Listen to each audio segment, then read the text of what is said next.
Okay, so this is our problem of the day for today. It reads, Roberto had $5.75.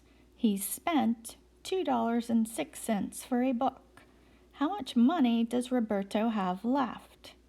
So, first of all, what kind of problem is this? Think about it. Get ready.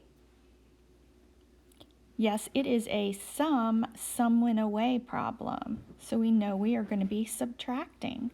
So in order to find out how much money Roberto has left, we need to write $5.75 minus $2.06. Remember, it's important to make sure your numbers are lined up correctly so that your math is correct. So 5, well, we can't take 6 away from 5, so we need to borrow from the 7.